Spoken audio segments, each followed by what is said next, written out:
Hi, this is documentary filmmaker John Ziegler. I also run the website framingpaterno.com, and this is the second of a two-part video series that I'm doing with exclusive clips from the documentary Happy Valley on the Penn State Jerry Sandusky story, which is yet to air as of this taping, which I believe is scheduled to air in November on the A&E network, which the reason why I'm doing this video now under less than ideal conditions. First of all, it's late at night. Second of all, I have a cold. Third of all, the production values are going to have to be rather poor because of these circumstances. The reason why I'm doing it this way is because I only have access to this film for a very short period of time, and I want to make sure that I get it all on tape before I lose that access.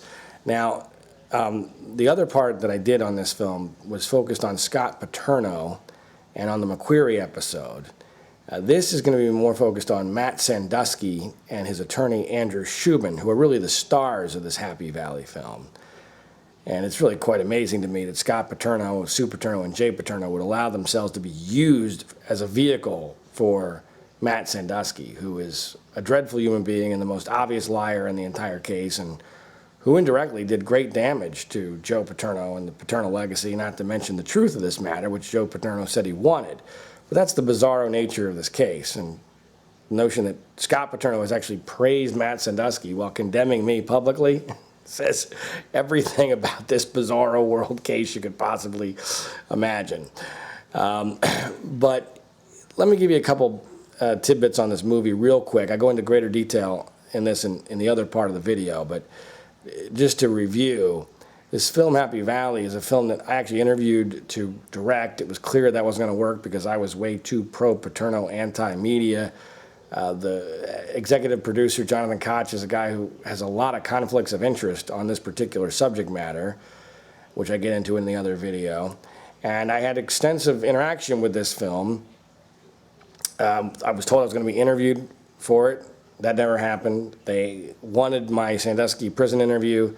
I gave them the transcript. They never asked for a tape after that because it didn't fit their narrative, I guess.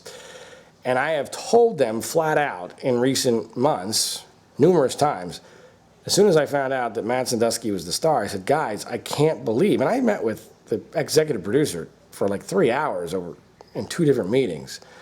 I just cannot believe you're going to put your entire reputations and your careers on the line for Matt Sandusky, because he's going to make you look like a fool.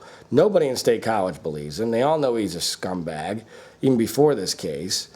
And it's just amazing to me you're going to do this. And in fact, I was naive enough to think, well, since he never mentioned the film Happy Valley in his Oprah interview, that, well, maybe the film got wise. Maybe they're editing him out. Maybe they're scrapping the whole project. Apparently not. And I think it's stupid, reckless, and they deserve whatever they get. Because I warned them. And I warned them clear, and I warned them loud and numerous times. And, you know, it's amazing, because this film does more to discredit Matt Sandusky, to anybody who knows the case, than just about anything. I mean, he's telling different stories every single time he talks, and in fact, there are a couple of things in this interview that totally contradict the narrative that he was giving to Oprah Winfrey, which was, I suddenly remembered after I witnessed the first day of the trial in Jerry's case that I was abused. That's a pretty good paraphrase of what he told Oprah, which of course what he told Oprah completely contradicted what he told the police. Well, first time he told the police, nothing happened. He testified under oath, nothing happened, although that's never mentioned in the film, amazingly. Then he gives a minor abuse allegation in the middle of the trial. Then he tells Oprah horrendous abuse, but says he just suddenly remembered it.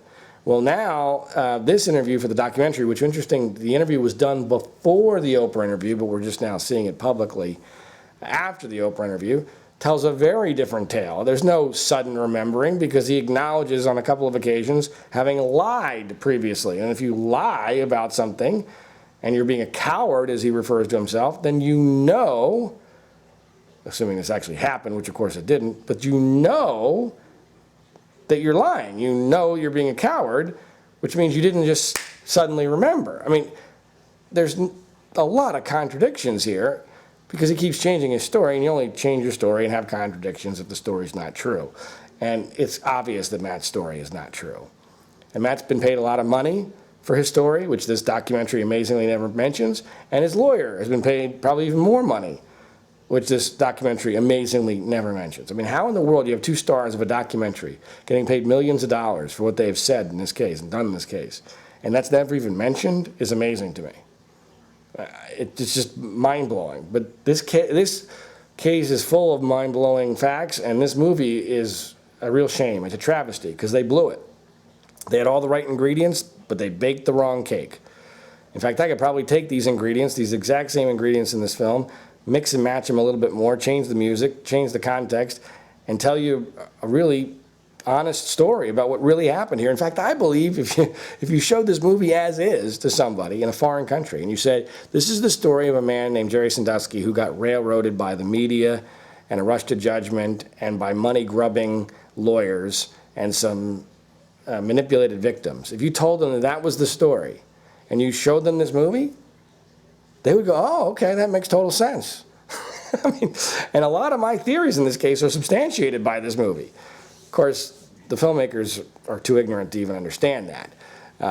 But that's consistent with this whole case. Every time I've seen something that the other side has done here, whether it's Aaron Fisher's interview, whether it's the prosecutor's interview, whether it's Matt Sandusky's interview, whether it's the Happy Valley documentary, whatever it is, every single time I feel more confident about my view of the case. Because the other side has nothing. They have no facts, no consistent narrative. It doesn't make sense. And in fact, they inadvertently reveal things which back up my version of events. So I'm going to play for you clips from Happy Valley using fair use doctrine as I commentate on them from Matt Sandusky and his attorney Andrew Shubin. And the first clip I'm going to play for you deals with Matt's adoption. And this is really nefarious and almost evil, very manipulative, what the documentary does here, because they commit a massive error of omission and manipulation. The error of omission is they don't tell you how old Matt Sandusky was when he gets adopted. They let Matt and his lawyer talk about his adoption, and then they confuse things with a court order for Matt to live with the Sanduskys, which is different than the adoption. But they both mention adoption, and they don't tell you that Matt got adopted at the age of 18 at his own request. Now, Matt mumbles under his breath that he wanted to be adopted, but for someone who doesn't know the full story, you don't understand what that means. The pictures that they're using are of Matt as an 8, 9, 10-year-old. So you think, logically, oh, he got adopted at 8, 9, or 10, and then he got abused after that. By Matt's current version of the story, which of course could change any day now, he was adopted several years after the abuse stopped and by his own request, which of course doesn't make any sense right off the bat. I mean, who asks to be adopted by the guy who was horrendously abusing him? By the way, that narrative made a tiny little bit of sense during Matt's first version of his abuse, which was very mild abuse. Okay, I guess that would be plausible. But now Matt's alleging massive abuse. So now the adoption makes even less sense than it did when he first told the story. But this is the type of stuff that happens when you're lying. You can't keep your narrative straight because you keep running into roadblocks and you keep having to change things in order to get through. And of course, the media in this case is allowing him to do this because if you're a Sandusky victim, you're automatically imbued with magic powers. You can change your mind on a dime. You can say things that make no sense. You can contradict yourself. You can admit to lying. You can admit to taking money. It doesn't matter. You are a Sandusky victim. Congratulations. You have universal credibility, which is just amazing. But this whole case is amazing. All right, so let's play for you this clip here, and I'll show you some really deceptive, manipulative documentary filmmaking. There he is, Matt Sandusky. What is he, like 8, 9 years old there? You're going to think that's when he got adopted, but remember, it was the age of 18. The Sandusky name, that was a golden ticket in this town. You know, if you were a Sandusky, that afforded you things and got you that respect that you could never get being where I was. And I wanted to have that. I wanted to, be adopted. I was known as part of the family already. Matt got into some trouble as a juvenile and became involved with the Second Mile. From the beginning, Jerry expressed an intention to try to adopt him, and Jerry began making deliberate moves to separate him from his family. One of the unusual facts relative to Matt's situation is that he was court-ordered, literally court-ordered by a judge of the Court of Common Pleas in Center County to live with the Sanduskys. Despite the fact that his biological mother brought to the attention of judges that there were lots of problems there and with Jerry. So you now have the most powerful institution in our county taking Matt away from his biological family and court ordering him into an abuser's hands. Whoa, now that sounds very nefarious there by Andrew Shubin. Wow, that's very powerful stuff. Of course, it's all balderdash. Let's review. First of all, when he says Matt had gotten into some trouble, Matt had tried to burn down a school. Matt comes from a horrific family. His brother is a convicted murderer. And by the way, I spoke to a guy who employed both Matt and his brother, who was adamant that Matt was a far worse character than the murdering brother. The reason why Matt wanted to leave his biological family was because he had been abused there. He told the Sanduskys that he had been burned, physically burned, by his natural-born family.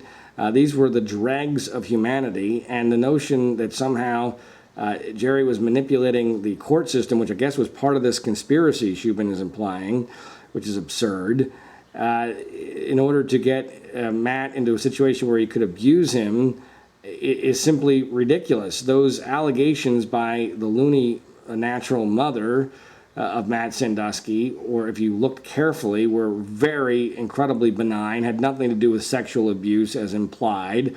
And of course, there you have a picture there of Matt Sandusky, once again, looking about 8, 9, or 10 years old. The reality is, just for the record, he was adopted at the age of 18 by his own request. So Shubin, I mean, right there, to me, Shubin loses all credibility. He really does.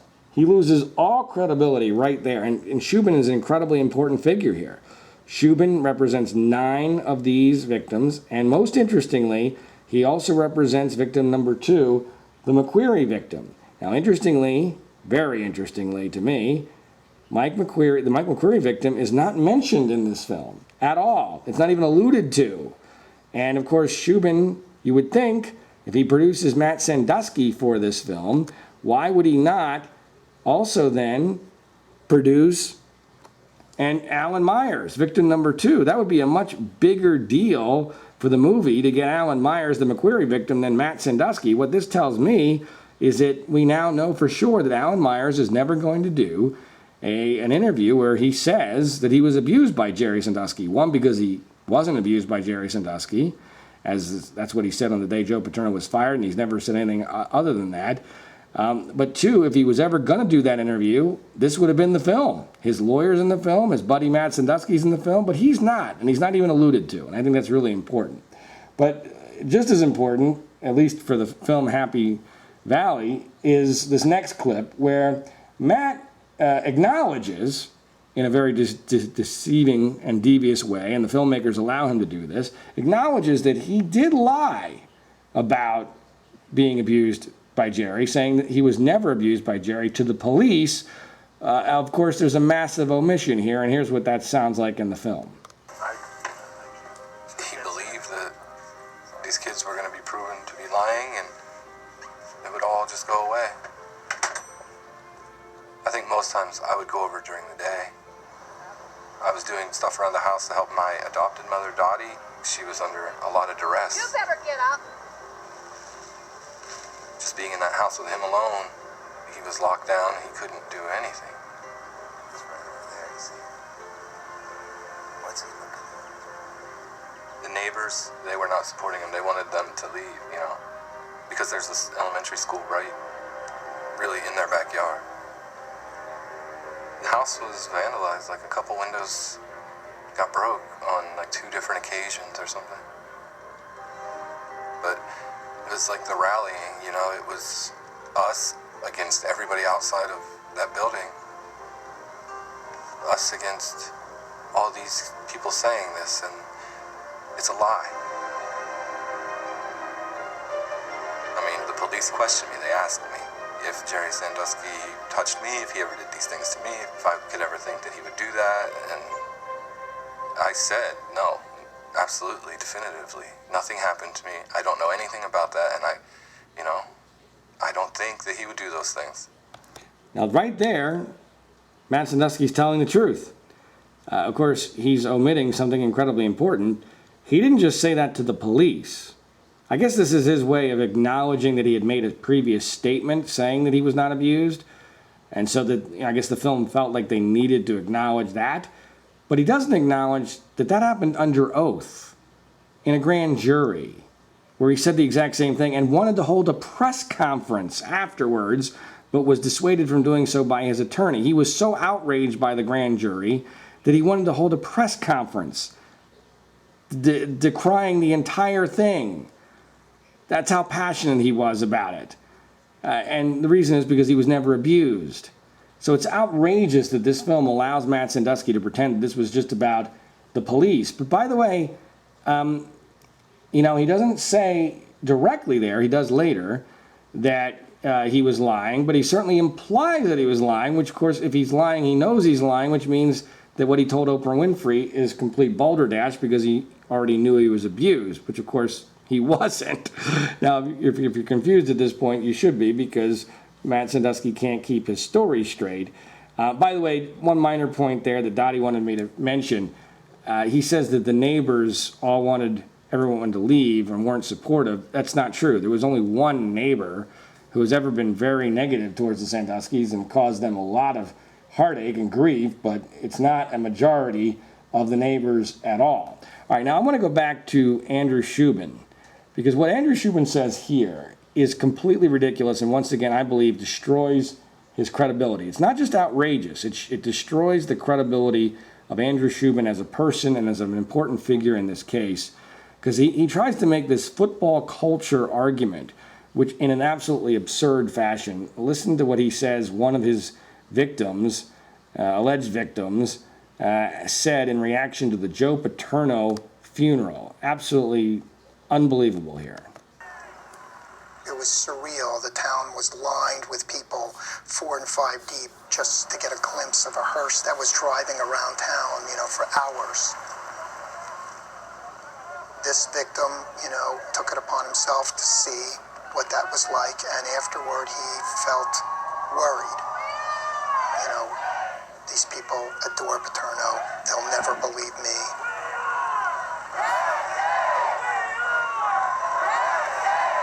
Now that is the most absurd statement of many in the film.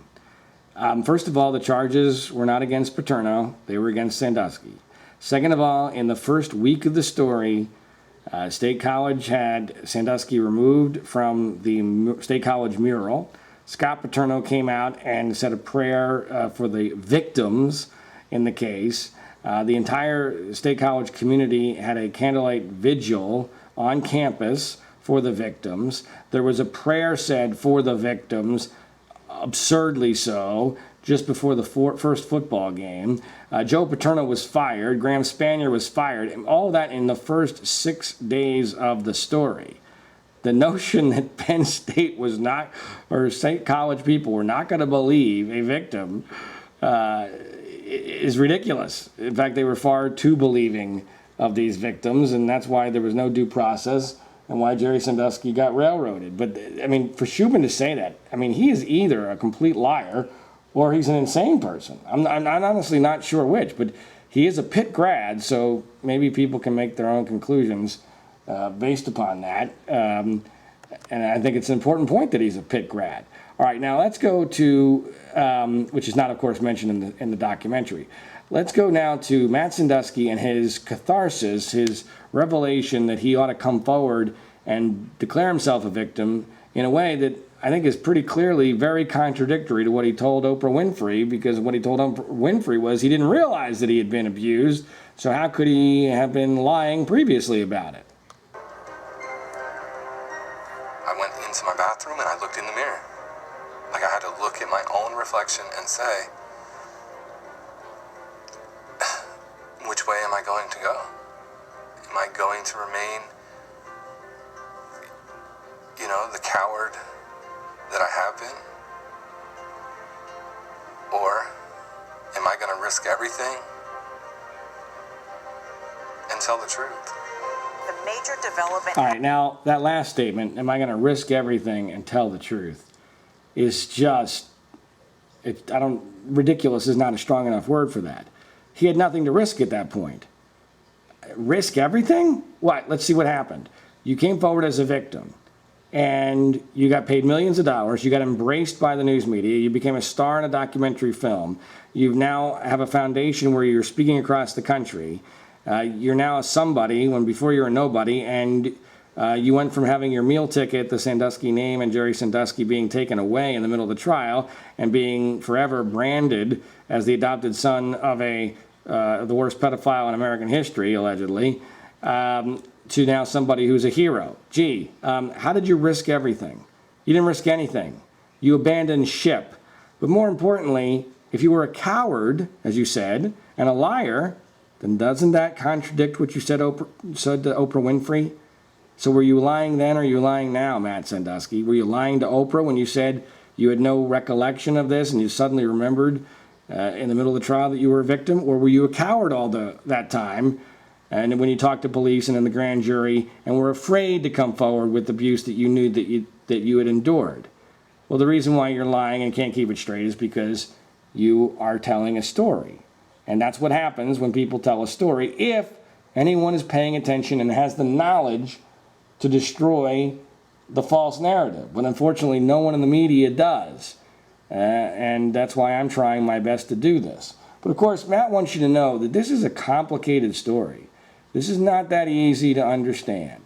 You need to understand that, this cannot necessarily be seen as something that, you'll get right away. So he understands that it's complicated, and here's what he has to say about that.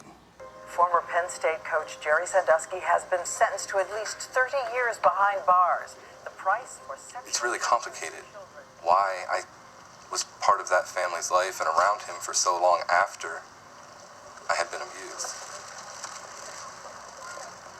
And I understand that, yes, I know that I lied to the police, but for me, it was for the family. I needed the family. I needed to know that I had their support, that they needed to see that they had my support, that we were all together. Wow, that is really rich. So this was all for the family. It was for the family now. By the way, none of the adopted children, all of whom have a lot more to lose by sticking with Dottie and Jerry than Matt ever did in abandoning ship, believe that Matt is lying. They have put out a statement to that effect. And the reality is that they know he's lying. It's obvious that he's lying. And Matt is just desperately trying to come up with some way to justify this story that cannot be justified. That's the reality of it. And it's not complicated why you lied. You lied because you wanted the money. But as bad as that is, it's nowhere near as bad as this particular statement here. A statement which, when I sent this film to Dottie, I was hoping after I saw it that she didn't get to see it. Apparently she did. I'm sure it slayed her. It pains me to even think about it because it's just so awful and horrendous. And also directly in contradiction with Matt's own legal actions. Listen to this statement for which Matt Sandusky should rot in hell for eternity, even if everything else he's saying is true, which of course it's not.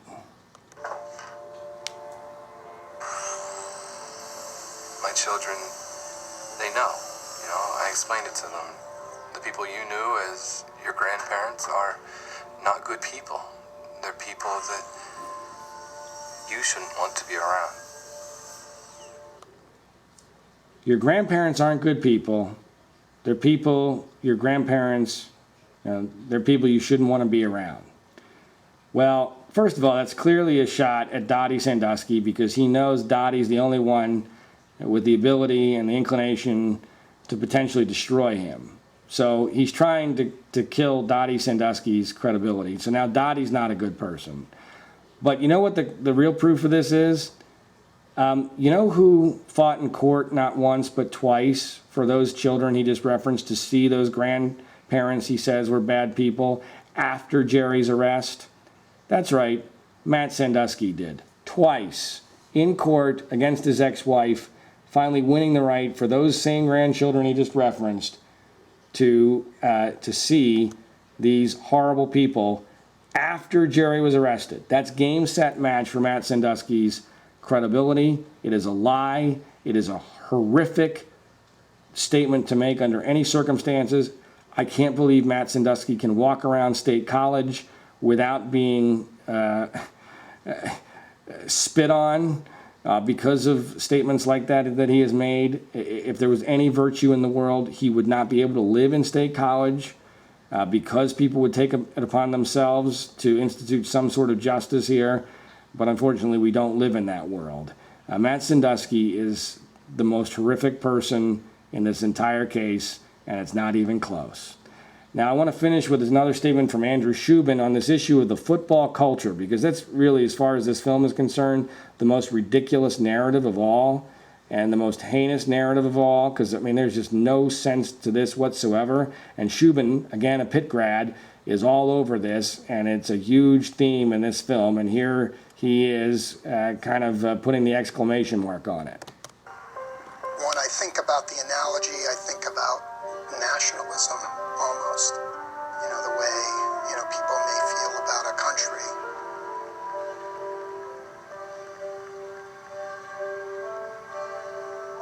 Jerry Sandusky got every benefit of the doubt.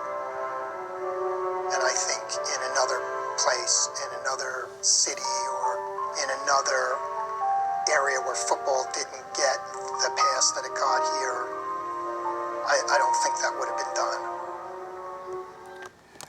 That's just amazing, especially coming from a Pitt grad. And by the way, Shubin has his office right in the middle of campus there at State College, and Shubin's another one that shouldn't be allowed to walk around. I mean, Shubin and Sandusky, Matt, are the worst villains in this case. They made the most money, and they're going to be heroes. They're going to be made to be heroes in this film, Happy Valley. That's the upside-down nature of this case. I keep saying, everybody who has been praised deserves criticism. And almost everybody that's been criticized actually deserves praise for how they've handled this whole thing. I've never seen anything more upside down in my life. And Andrew Shubin is a perfect example of it. It is ridiculous to say this was a football story. If anything, that's the opposite of the reality of it.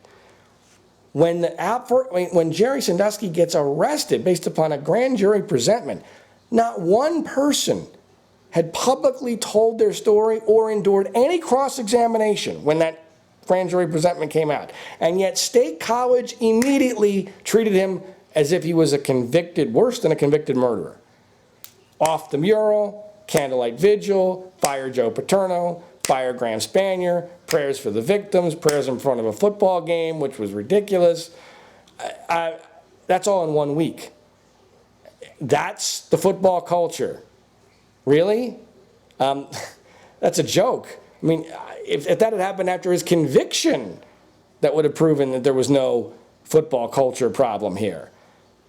It happened after his arrest. Due process was completely thrown out of this case for everybody. For Graham Spanier, for Joe Paterno, for Jerry Sandusky, for Gary Schultz, for Tim Curley. Everybody. Everybody, because everyone rushed to judgment. A narrative that was false that got created. It snowballed. And this movie is continuing that snowball effect. It's a travesty. People ought to know the truth of this matter. It's depressing as all hell.